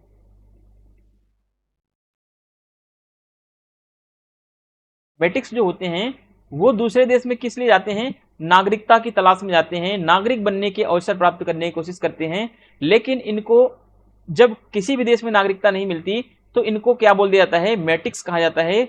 और मेटिक्स यह चाहते हैं कि उनको किसी भी देश में नागरिकता मिल जाए, लेकिन नागरिकता मिल जाए। ठीक है, और मेटिक्स की सबसे खास विशेषता होती है कि मेटिक्स जो होते हैं वो अपने मूल देश में वापस आना चाहते हैं। Under multiculturalism Dooj migrants ethnoculture groups who hardly get the opportunity to become citizens are called metics। ठीक है, मेटिक्स बहुत मुश्किल से ही इनको नागरिक बनने का अवसर मिलता है या कभी भी इनको अवसर नहीं मिल पाता है। तो ऐसे पर्सन होते हैं जो माइग्रेंट होते हैं, जो अलग अलग ग्रुप्स में एक देश से दूसरे देश में क्या करते हैं, ये one country to from another countries में क्या करते हैं, हमेशा ये घूमते रहते हैं नागरिकता के चक्कर में, लेकिन इनको कभी भी नागरिक बनने का अवसर नहीं मिल पाता है। तो ऐसे समूहों को या ऐसे लोगों के समुदाय को क्या बोला गया है, मेटिक्स कहा गया है। अब चलिए मेटिक्स के बारे में कुछ क्वेश्चन कर लेते हैं लगे हाथ। मेटिक्स के संदर्भ में सही कथन की पहचान कीजिए। Correct statement with the reference to metics is, ठीक है। चलिए, इन समूहों के लिए माइकल वॉल्जर ने प्राचीन यूनानियों से शब्दावली उधार लेते हुए मेटिक शब्द का प्रयोग किया है। तो मेटिक शब्द का प्रयोग किसने किया है, सबसे पहले माइकल वॉल्जर ने किया है। माइकल वॉल्जर कैसे विचारक हैं, समुदायवादी विचारक हैं, कम्युनिटेरियन थिंकर हैं ये, ठीक है, समुदायवादी विचारक हैं। तो ये अलग अलग समुदायों के ऊपर इन्होंने, समुदायवादियों ने फोकस किया है कि हर समुदाय का अलग महत्व होता है, हर समुदाय की अलग अधिकार होंगे, हर समुदाय का अलग अपने कल्चर होंगे, स्वतंत्रता होगी उनकी। तो समुदायवादी समुदाय के ऊपर बल देते हैं, ना कि पूरे विश्व के ऊपर बल देंगे, ठीक है। तो मेटिक शब्द का प्रयोग किसके द्वारा किया गया है, माइकल वॉल्जर के द्वारा किया गया है। चलिए आगे देखते हैं। मेटिक्स वे दीर्घकालिक निवासी जो नागरिकता से क्या हैं, बहिष्कृत कर दिए गए हैं या नागरिकता से उनको हटा दिया गया है। तो वे नागरिक जो लंबे समय से जिनको नागरिकता नहीं मिली है या नागरिकता से जो बहिष्कृत हैं, उनको क्या बोला जाता है, उनको मेटिक्स बोला जाता है। क्लियर इतना। चलिए तीसरा ऑप्शन देखते हैं। ये समूह जो है मुख्य धारा में शामिल होना चाहते हैं, यानी नागरिकता को प्राप्त करने का इनका एकमात्र लक्ष्य होता है, और ये नागरिकता को प्राप्त करके मुख्य धारा में, समाज की या देश की मुख्य धारा में ये शामिल होना चाहते हैं। तो मेटिक्स के संदर्भ में या मेटिक्स के बारे में तीनों स्टेटमेंट क्या हैं, करेक्ट हैं, 1, 2 एंड 3, ठीक है। Michael Walzer use the term metics for these groups borrowing the terminology from the ancient Greeks. बिल्कुल करेक्ट है, इन्होंने मेटिक्स टर्म्स को कहां से लिया है, एंशिएंट ग्रीक से लिया है। They are long-term resident who are excluded from citizenship, ठीक है। ये लॉन्ग टर्म से जो है सिटीजनशिप से क्या कर दिए गए हैं, एक्सक्लूडेड कर दिए गए हैं, बाहर कर दिए गए हैं, इनको नागरिकता से बाहर कर दिया गया है, और इनका मोटिव है सिटीजनशिप अचीव करना, लेकिन इनको जल्दी मिलता नहीं है, ठीक है। तो ऐसे मेंबर्स या ऐसे ग्रुप्स क्या कहलाते हैं, मेटिक्स इनको बोला जाता है। These groups want to join the main stream, बिल्कुल सही है, करेक्ट ऑप्शन है। ये ग्रुप्स जो होते हैं, मेटिक्स जो होते हैं, ये बेसिकली मेन स्ट्रीम को ज्वाइन करना चाहते हैं, ठीक है, लेकिन इनको मौका नहीं मिलता। तो ऑल ऑफ द अबव क्या है, आपके ऑप्शन सही होते हैं, यहाँ पे चारों ऑप्शन आपके सही। चलिए हमें 47 क्वेश्चन ही करने हैं शायद से, आई थिंक, देखता हूं एक बार, नहीं 49 क्वेश्चन है हमारे, 47 नहीं है, ठीक है। मैट्रिक्स हमारा हो गया। 43 नंबर क्वेश्चन देखते हैं। उत्तर आधुनिकतावादियों के अनुसार निम्नलिखित में से कौन सा कथन गलत है, ठीक है। अब हमें क्या देखना है कि उत्तर आधुनिकतावाद के कौन से कथन गलत हैं। उत्तर आधुनिकतावादी ने इस धारणा को चुनौती दी कि ज्ञान शाश्वत है, तो ये तो सही है, क्योंकि उत्तर आधुनिकतावादियों ने क्या किया है, ज्ञान को चुनौती दिया है, अंतिम सत्य को क्या दिया है, इन्होंने चैलेंज दिया है। इन्होंने कहा, उत्तर आधुनिकतावादियों ने कहा कि कोई भी ज्ञान या कोई भी नॉलेज अंतिम सत्य नहीं हो सकता, कोई भी चीज अंतिम सत्य नहीं हो सकती, ठीक है। तो हर चीज को क्या करते हैं, चुनौती देते हैं, चैलेंज देते हैं, तो बिल्कुल सही है। ये कह रहे हैं कि कोई भी ज्ञान शाश्वत नहीं है, ज्ञान जो है सत्ता से संबंधित है, तो बिल्कुल सही है। ये कह रहे हैं कि जो नॉलेज होता है वो पावर से जुड़ा होता है, या सत्ता की जगह, या ज्ञान सत्ता से, ज्ञान जो है सत्ता से संबंधित है, या कह लें knowledge is related to the power, ये मिशेल फूको कहते हैं। ठीक है, चलिए, कोई भी ज्ञान निष्पक्ष नहीं होता है, ठीक है, या फिर कह लें कोई भी ज्ञान निष्पक्ष नहीं होता, कोई भी ज्ञान जो है निरपेक्ष नहीं होता, कोई भी ज्ञान जो है अंतिम ज्ञान नहीं होता। सबके मतलब क्या है, एक ही है। ठीक है, कोई भी ज्ञान अंतिम ज्ञान नहीं होता है, या इंग्लिश में कहें कि नॉलेज इज ऑब्जेक्टिव, तो गलत, तो बिल्कुल सही है। ठीक है, नो नॉलेज इज ऑब्जेक्टिव, बल्कि नॉलेज क्या होता है, रिलेटिव होता है, रिलेटिविटी पर आधारित होता है। ठीक है,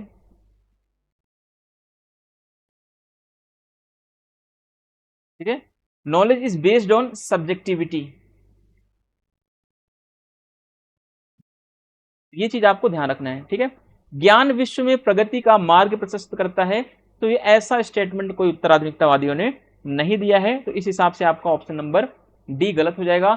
knowledge paves the way of progress in the world, तो ये गलत है, ऐसा स्टेटमेंट जो है उत्तराधुनिकतावाद के बारे में नहीं है, तो यही गलत था, हमें आइडेंटिफाई हमने कर लिया आराम से।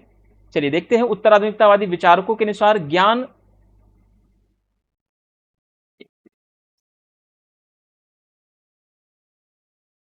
भाई, चल,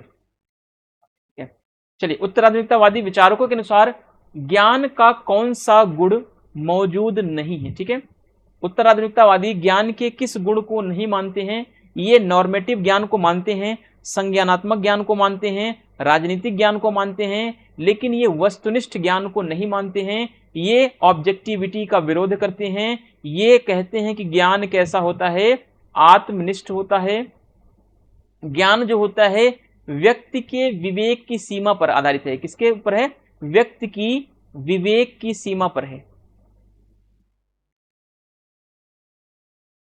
तो जब किसी व्यक्ति की सीमा पर आधारित है ज्ञान, तो उसको ये लोग कहते हैं कि ये वस्तुनिष्ठ या ऑब्जेक्टिव नहीं हो सकता, बल्कि knowledge is based on the subjectivity.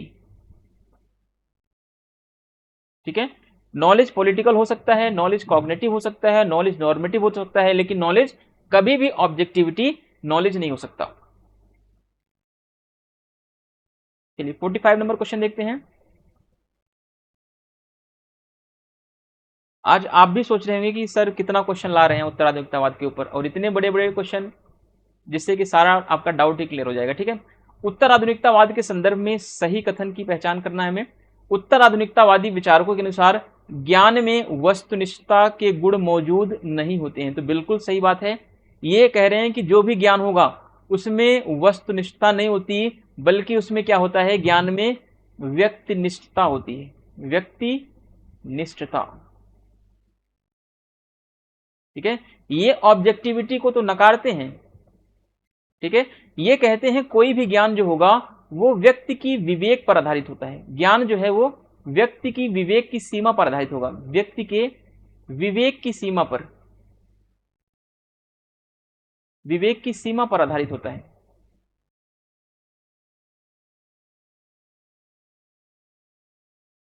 ठीक है, इनके अनुसार ज्ञान जो है व्यक्तिनिष्ठ होता है, तो बिल्कुल करेक्ट है, क्योंकि देखिए उत्तराधुनिकतावादी कह रहे हैं कि ज्ञान जो है वस्तुनिष्ठ नहीं हो सकता, ज्ञान कैसा होता है, व्यक्तिनिष्ठ होता है, व्यक्ति की विवेक पर आधारित होता है ज्ञान। ठीक है, इसका मतलब ये है। तीसरा ऑप्शन देखते हैं, उत्तर आधुनिक विचारक वस्तुनिष्ठता और विज्ञान की श्रेष्ठता को क्या करते हैं, खारिज करते हैं, नकारते हैं, ये ऑब्जेक्टिविटी का सपोर्ट नहीं करते, ये विज्ञान को नहीं मानते हैं, विज्ञान की श्रेष्ठता को ये नकार देते हैं। तो ये चीजें क्या हैं, उत्तर आधुनिकतावाद से जुड़ी हुई हैं, तो उपरोक्त सभी ऑप्शन आपका फिर सही हो जाएगा। ठीक है, इतने बड़े बड़े क्वेश्चन समझाने का मतलब यही है कि आपको ये सारे कॉन्सेप्ट समझ में आ जाएंगे, तो चाहे फूको हो, चाहे डेरिडा हो, चाहे कोई भी थिंकर हो। ठीक है, सभी एक ही जैसा विचार दे रहे हैं यहाँ पे। करेक्ट स्टेटमेंट हमें फाइंड आउट करना है। According to post modernist thinker the qualities of objectivity do not exist in knowledge. ठीक है, तो जो नॉलेज में ऑब्जेक्टिविटी की कोई भी क्वालिटी नहीं होती, ऐसा इनका मानना है। ये कह रहे हैं कि जो नॉलेज होता है वो प्योर नहीं होता। ठीक है, वो सब्जेक्टिविटी पर आधारित होगा, सब्जेक्टिविटी पर बेस्ड होगा कोई भी नॉलेज, बल्कि नॉलेज कभी भी ऑब्जेक्टिविटी पर नहीं हो सकता, नॉलेज हमेशा सब्जेक्टिविटी पर होगा, नॉलेज हमेशा व्यक्ति के विवेक पर निर्भर होगा।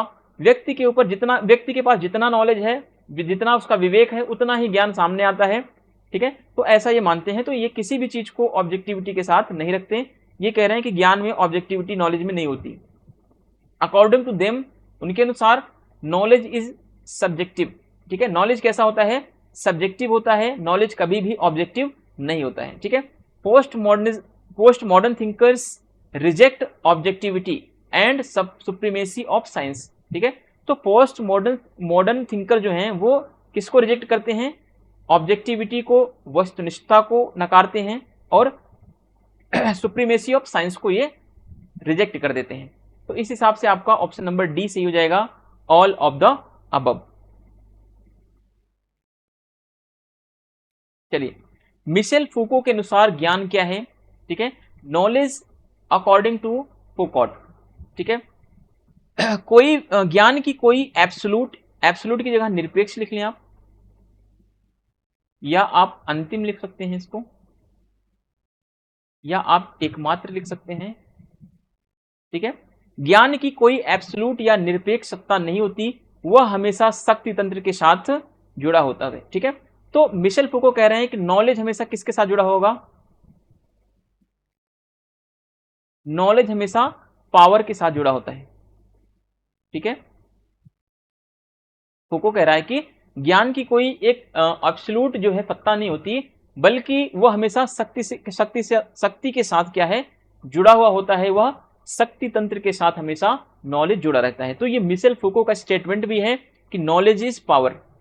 ठीक है, फूको कहता है कि ज्ञान हमेशा क्या होता है? ज्ञान एक कैपिलरी की भांति, ठीक है, एक केशिका की भांति क्या होती है? जैसे हमारे शरीर में केशिकाएं फैली हुई हैं, वैसे ही समाज में क्या हुआ? शक्ति का स्वरूप फैला हुआ है। तो ज्ञान को यह शक्ति के साथ जोड़ता है। नेक्स्ट ऑप्शन देखते हैं। ज्ञान की बुनियादी भूमिका ही यह है कि वह मनुष्यों को ताकत के ढांचे के भीतर क्या कर दे? समाहित कर दे। इसका मतलब क्या हुआ? ये घुमा करके पूछा गया है। यानी फूको कह रहा है कि नॉलेज का मतलब क्या है, कि ज्ञान का असली मकसद क्या है? ज्ञान की असली मकसद जो है, ठीक है, असल मकसद क्या है कि नॉलेज का, कि वह मनुष्यों को किसमें करे? शक्ति के अंदर ला दे। ठीक है, वो शक्ति के अंदर लोगों को समाहित कर दे, यही वास्तविक रूप में ज्ञान है, ऐसा फूको कह रहा है। तो अब देखो, जब ऑप्शन जैसे कि आप एग्जाम्पल के थ्रू समझें, आप अगर डॉक्टर के पास गए हैं, ठीक है, डॉक्टर के पास गए, डॉक्टर के पास क्या होता है? नॉलेज होता है। ठीक है, तो आपके अंदर आप कितने भी महान व्यक्ति हैं, आप कितने भी निरंकुश व्यक्ति हैं, लेकिन डॉक्टर के सामने आप फोन ही नहीं यूज करते, डॉक्टर के सामने आप म्यूजिक नहीं सुने होते हैं, आपके कान में हेडफोन या ईयरफोन नहीं होता। डॉक्टर के सामने आप क्या होते हैं? भीगी बिल्ली होते हैं। क्यों होते हैं? क्योंकि डॉक्टर के पास नॉलेज है। ठीक है, आपको डर रहता है कि अगर हम ये सारी चीजों का फॉलो नहीं करेंगे, कि हम अपने आप को कंट्रोल में रखेंगे, अपने आप को जो है डॉक्टर के अंडर में सरेंडर कर नहीं करेंगे, तो डॉक्टर हमारा इलाज नहीं करेगा। ठीक है, तो कहीं ना कहीं डॉक्टर के पास नॉलेज है, और नॉलेज ही क्या है? पावर है। आप उसी नॉलेज के पावर से क्या कर रहे हैं? डर रहे हैं। ठीक है, आपने नॉलेज के थ्रू, जो डॉक्टर का नॉलेज है, उसी की ताकत के तहत डॉक्टर ने क्या कर रखा है? आपको अपने अंडर में कर लिया है, आपको अपने भीतर समाहित कर लिया है। ठीक है, क्योंकि नॉलेज इज पावर। यहां तक कि मिशेल फूको कहता है कि जिसके पास ज्ञान है, ज्ञान क्या करता है? ज्ञान उत्पादन को बढ़ा सकता है और उत्पादन को घटा भी सकता है। ठीक है, नॉलेज जो होता है वो प्रोडक्शन को इंक्रीज भी कर सकता है और प्रोडक्शन को डिक्रीज भी कर सकता है। कैसे कर सकता है ये थोड़ा सा समझ लो। अगर आप डॉक्टर के पास गए, मान लीजिए डॉक्टर ने लिखा कि आप जो है डोलो कंपनी की दवाई खाओ। ठीक है, किस कंपनी की दवाई खाओ? डोलो कंपनी की। तो दुनिया भर के जितने भी डॉक्टर हैं वो सब यही लिखने लग जाएं कि डोलो की दवाई खाओ। ठीक है, तो आप तो अपने मन से डोलो की जगह क्रोसिन तो नहीं खा सकते, कोई और दवाइयां तो नहीं ले सकते, आप मेडिसिन और नहीं ले सकते, क्योंकि आपको पता है कि डॉक्टर के पास क्या है? नॉलेज है, उसने अपने नॉलेज से लिखा हुआ है। तो अब जब डोलो सभी डॉक्टर प्रिस्क्राइब कर रहे हैं, तो डोलो का क्या होगा? डोलो की जो है इसकी परचेजिंग बढ़ जाएगी, इसकी खरीदारी, इसकी बिक्री बढ़ जाएगी। जब बिक्री बढ़ेगी, तो जब डोलो की डिमांड बढ़ेगी, तो डोलो का डिमांड बढ़ा, तो इसका मतलब है कि डोलो का उत्पादन भी बढ़ेगा अब। ठीक है, डोलो का क्या होगा? प्रोडक्शन भी बढ़ेगा। तो ये चीजें क्या है, अगर डॉक्टर रिकमेंड कर दें कि ये इस कंपनी की चीज आप मत खाओ, अगर सारे डॉक्टर लिखना शुरू कर दें कि पतंजलि की जो मेडिसिन होती है वो बेकार होती है ना, दुनिया भर के सारे डॉक्टर यही लिखना शुरू कर दें, तो पतंजलि का प्रोडक्शन क्या होगा, डिक्रीज हो जाएगा, कम हो जाएगा। तो ऐसे में क्या करना है हमें, तो ये समझना है कि फूको कहता है कि ज्ञान क्या कर सकता है, ज्ञान जो है किसी भी वस्तु का उत्पादन घटा और बढ़ा सकता है, ये चीज आप ध्यान में रखेंगे। और ज्ञान क्या करता है, ज्ञान हमें शक्ति के अंदर, मनुष्यों को क्या करता है, शक्ति की ताकत के भीतर क्या कर देता है, समाहित कर देता है। अब आप सोचो, कहीं पे सीसीटीवी कैमरा लगा है, ठीक है, आपने देखा सीसीटीवी कैमरा लगा हुआ है यहाँ पे, तो आप जा रहे हैं, कितने भी आपके अंदर शैतानी भरी हुई, आप सीसीटीवी कैमरे देखते हुए क्या कर जाते हो, तुरंत अपने आप को एक डिसिप्लिन में ला देते हो, ठीक है। तो डिसिप्लिन में लाने का मतलब क्या है कि शक्ति के तहत आप अपने आप को, जो शक्ति के अंदर अपने आप को समाहित कर दे रहे हो, ठीक है। चलिए नेक्स्ट क्वेश्चन देखते हैं, 47 नंबर क्वेश्चन, निम्नलिखित में से कौन उत्तर आधुनिकतावादी विचारक नहीं है। तो जे बर्टन जो है ये नहीं है, माइकल फूको हैं, जेनी एडकिंस हैं, रिचर्ड एस्ली हैं। तो जॉन बर्टन जो है ये उत्तर आधुनिकतावादी विचारक नहीं है, ठीक है। जॉन बर्टन जो है ये किससे जुड़े हुए हैं ये भी समझ लो थोड़ा सा, संघर्ष समाधान से संबंधित विचारक है ये, ठीक है। संघर्ष समाधान यानी क्लास स्ट्रगल, या कह लें हम कॉन्फ्लिक्ट स्ट्रगल, कॉन्फ्लिक्ट से जुड़े हुए ये विचारक हैं। और दुनिया भर में जो भी संघर्ष, जितने भी संघर्ष होते हैं, चाहे जातीय संघर्ष हो, चाहे धार्मिक संघर्ष हो, उन संघर्षों को रोकने के लिए ये क्या करते हैं, ये सुझाव देते हैं, ठीक है। चलिए आगे देखते हैं, इनकी एक फेमस बुक है, थोड़ा सा वो आप समझ लेते हैं एक बार।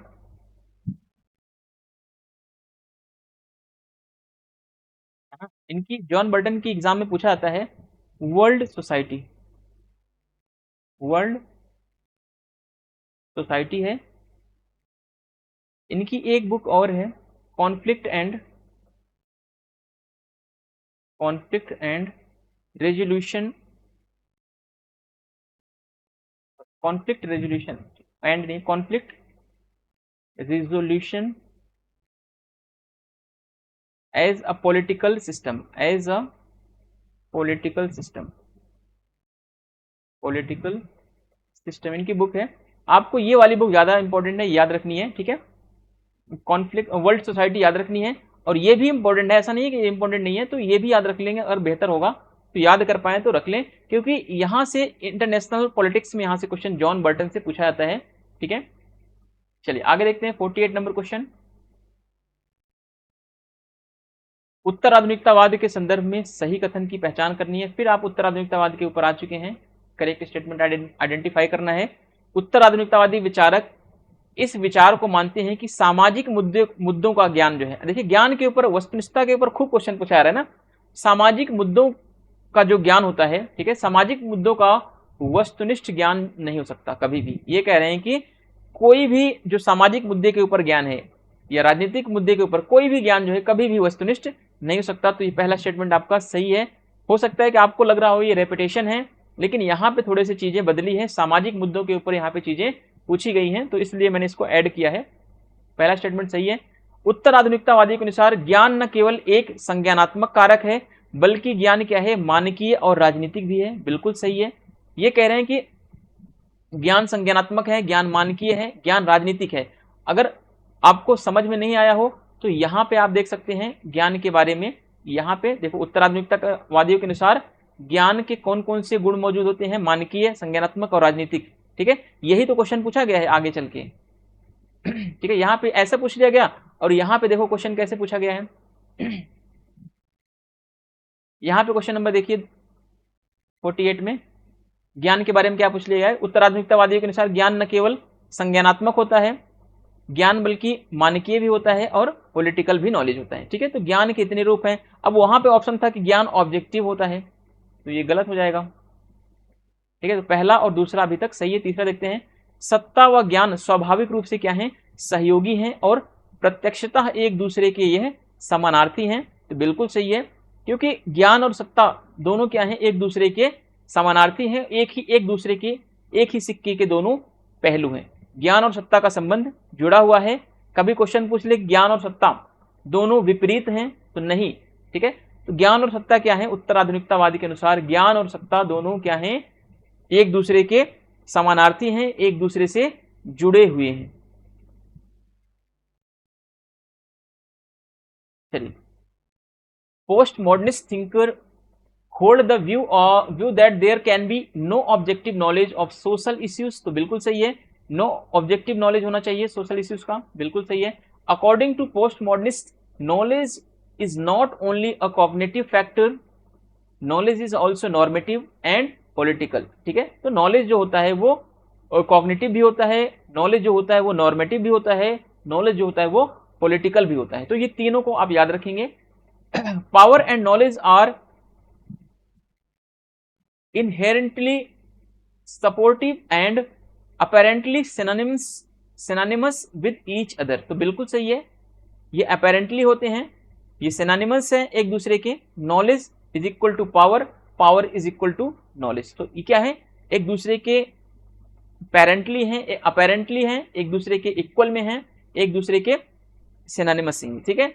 इस तरीके से आपका ऑप्शन नंबर डी सही हो जाएगा, सभी विकल्प क्या हैं, सही है। लास्ट क्वेश्चन, अभी इसके पहले वाले वीडियो में जो मैंने करवाया था नारीवाद में, उसमें एक क्वेश्चन छूट गया था, पीडीएफ में 43 क्वेश्चन था, मैंने 42 ही शायद से करवाया है, ठीक है। तो 49 क्वेश्चन और लास्ट क्वेश्चन आज का, उत्तर आधुनिकतावाद के संदर्भ में फिर सही कथन की पहचान करनी है हमें, ठीक है। Correct statement with the reference to the post modernism is, उत्तर आधुनिकतावादी क्लासिकी का मतलब क्या है, शास्त्रीय, या कह लें परंपरागत उदारवादियों के साथ साथ प्रत्यक्षवादी के आलोचक हैं। प्रत्यक्षवादी का मतलब क्या है, विज्ञानवाद, ठीक है।